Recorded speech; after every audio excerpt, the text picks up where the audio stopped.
Diyos ko po. Nung eleksyon, ang paulit-ulit na ipinapangako ni Marcoleta, magiging libre, 'no? Gusto niyang maging libre. Oh, pangako, magiging libre yung mga kumukonsumo ng 2,000 pababa, mga kababayan, sa kuryente. Sabi ko naman, baka mahirapan 'yan.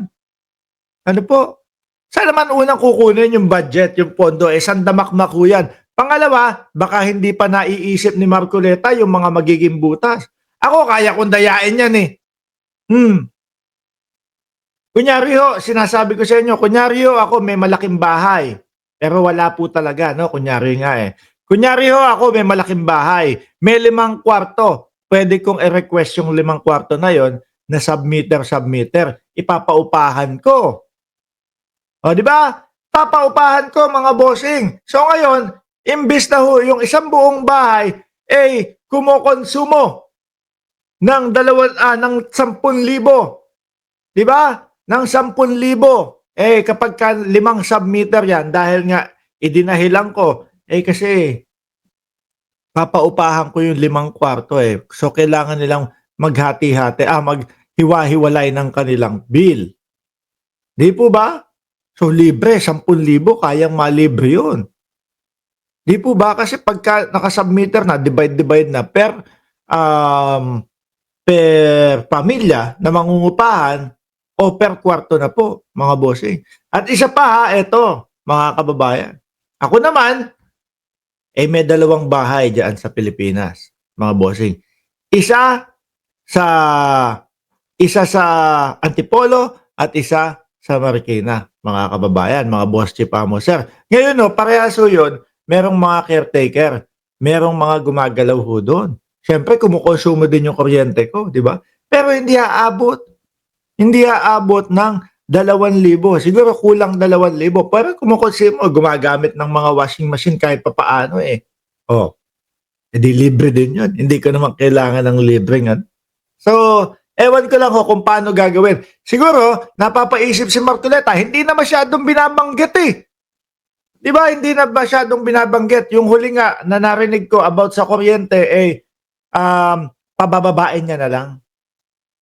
Pero yung 2,000 libre, hindi ko na masyadong naririnig po. Sa totoo lang, mga bossing. Ngayon, nako, mukhang ito ang pagdidiskitahan, mga kababayan. Dapat daw, nako yung mga yung mga Taogama-P, Alpha-Kaparo, nako kayo ang pagdidiskitahan ni Marcoleta. Bakit to? Kasi sabi dito ni Rodante Marcoleta, dapat ang unang imbestigahan kapag may krimen na nangyari ay mga fraternities tulad ng Tau Gamma Pi at Alpha Kappa dahil sila ang pinakamalaking gang at pinakamadaming miyembro sa iba't ibang lugar dito sa Pilipinas. Hindi mauubos ang krimen kung hindi natin sisimulan sa perwisyong bayan. Naku po, Tau Gamma Pi, Alpha Kappa kinukonsidera pala kayo ni Marcoleta na perwisyo ng bayan. Baka nagkakamali ka, Marcoleta. Ano po? Meron mga nagpapanggap. Merong mga nagpapanggap na Tau Gamma Pi, merong nagpapanggap na Alpha Kappa. Ano po? Yun, yung magugulo. Pero hindi mo pwedeng sabihin, Marcoleta, na etong mga fraternities na ito, ang layunin ay panggugulo. Di po ba? Meron, bossing, na yung totoo at lehitimong mga ganyan, nakikita ko, pupunta sa kalsada, mamimigay ng tubig sa mga prosesyon, pupunta ng kalsada, mamimigay ng pagkain, gagawa ng mga tulong, ng maaayos. Hindi mo pwedeng sabihin na sila yung salot sa lipunan. Di po, madaming magagalit sa iyo dyan kung ganyan at perwisyo ang tingin mo sa kanila. Iba na ho, mga kababayan. No? Iba na ho, mga kababayan. Yung mga kababayan natin na Alpha Kappa, sa totoo lang ho, ang nagiging agenda na nila ngayon is yung tumulong sa kapwa po. No? Meron yung mga magugulo, makukulit, pero yun yung mga lang naman po yun yung mga panggap Kasi nga, 'di ba? Gusto, in ako kapag kakasali ako sa Alpha Kappa Rho, pagkakasali ako sa Tau Gamma Pi. Pero yung mga original ho, yung mga kapatiran na yan, ang pakay na nila at ang layunin na nila, yung makatulong sa kapwa natin Pilipino. 'Di ba? Hindi yung anak na tinapa pagka may nangyaring krimen, sila agad ang aanuhin mo, ang pagdidiskitahan mo. Parang hindi naman yata ano sa kanila 'yun. Parang hindi naman patas sa kanila 'yun. 'Di po ba? Sabi ni Patrick Joaquin, may mga member ng fraternity na nasa serbisyo tulad ng mga pulis at sundalo. Totoo po 'yan.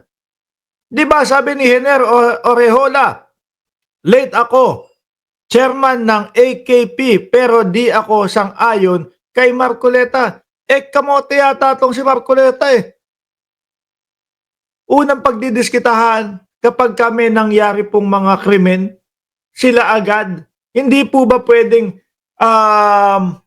merong talagang mga taong gumagawa ng kalokohan? Yung mga fraternities po ngayon, mga kababayan, humahanga nga po ako sa kanila eh. Bakit po? No? Ngayon, mga bossing, yung yan, lalo na yan dalawang fraternity na yan, hindi ko naman po nakikita na masyadong nagugulo. Hindi ko po nakikita nanggugulo yung dalawa na yan. Sa Facebook po, tignan nyo, meron silang mga kamay-kamayan na mga ganon. Pero yung iba nga, nasa serbisyo. Yung iba, tumutulong sa kapwa. Mas lamang yung pagtulong sa kapwa na sa kanila. Marcoleta. No? Wag naman yung kapag may nangyaring hold-upan dito. Hanapin mo yung founder ng Alpha Kappa Rho dito sa lugar na to. Hanapin mo yung founder ng Tau Gamma Pi sa lugar na ito. Bias naman nun, sir. Mali naman yata yun. Sa ngayon, sa nakikita ko, lalo na dyan sa dalawang nabanggit, hindi po perwisyo ng bayan po yan. Meron talagang mga nagpapanggap at kunyari kasali sila sa fraternities na yan. Pero yung mga original po, hindi, sir. No? Dapat po asikasuhin na lang natin yung ipinangako mo sa taong bayan, 2,000. 2,000 tapos libre yung mga kababayan natin sa kuryente. Yun na lang ang asikasuhin mo. Huwag mong pagdiskitahan. Yung iba nga dyan, ano ginagawa ho? Mag-chip in sila. No? Tapos kapag kami nasunugan, pupuntahan nila. Sila mismo magbibigay ng tulong. Sabi ni Ronilo Villa Carlos, Boss Mark, tayong mga BBM ay dapat lang makinabang sa 2K pababa na bill ng kuryente. Pero hindi ibig sabihin magpakabaliw tayo kay Boy Kuryente. Sila ng mga DDS makinabang din sa 20 pesos na bigas. Ay hindi natin kasi pwede din hong kalimutan yung panangako nito eh. Di po ba? Hindi po natin pwedeng kalimutan mga kababayan. Pag-upo niyan sa July 1, kailangan makita natin, tinatrabaho niya yun. Di ba? Sabi ni Alegre Lucero, ano kaya ang pat ni Marco Beta? Ewan natin dyan. Alam natin, Iglesia ni Cristo yan, mga bossing. Anyway, alisin ko na yan. Boss, madaming magagalit sa yung mga fraternity. Ano? Pagka yung may mga krimen, sila agad ang pagdidiskitahan mo, tas nagpangalan ka pa, dalawang sikat na fraternity, Tau Gamma Pi at Alpha Kappa Rho. May mga ibang naliligaw na balandas dyan. Pero hindi karamihan sa kanila. Matitinong mga tao yan. May mga pulis, may mga doktor, may mga bumbero.